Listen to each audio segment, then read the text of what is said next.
Vaovao politika kosa mbola tsy manana soloteny eo anivon'ny fitsarana avy mba lalam-pandrenana ny anteny merandolona amin'izao fotoana izao. Tsy ny eo ihany anefa fa mbola misy ihany koa ny ratsy mangaika maromaro tsy mbola nananty androm-panjakana ity soloteny. Raha ny zava-misy amin'izao fotoana izao nefa dia tokony tanterahana ao anatin'ny amena izany raha ny vaovao. Rina ara-potoana voalohany anteny merandolona ity no anatotosana fifidianana ny solotena ny Sénat ao anatin'ny Haute Cour de Justice. Ny HCJ izay natokana hitsara ny olom-panjakana fa tsy ny filoham-pirenena irery araka ny fanamariana nentin'ny filohan'ny anteny merandolona. Amin'ny anteny merandolona misy anankiroa dia zay zany no fidiny ho afa sy tenena ka efa manao tableau zay hoe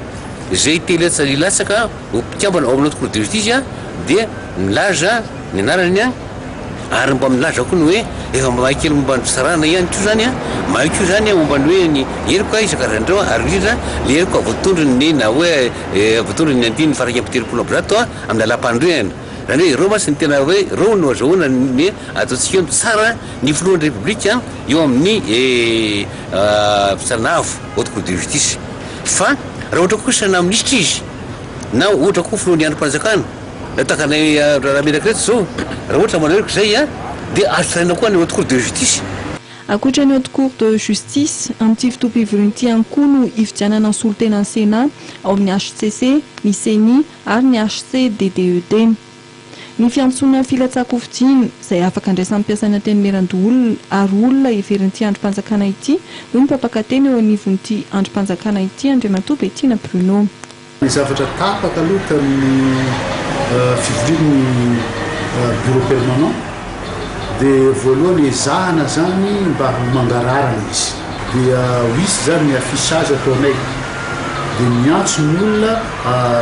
apela candidature zany tena marina mba hahaizan'olona hoe mitady olona ohatran'izao zao ny poste fidina tamin'ny Sénat dia zay olona vonilatsika rehetra mirafitra efatra aloha miteny efa sura hoe fa manao apela candidature externe zakay zany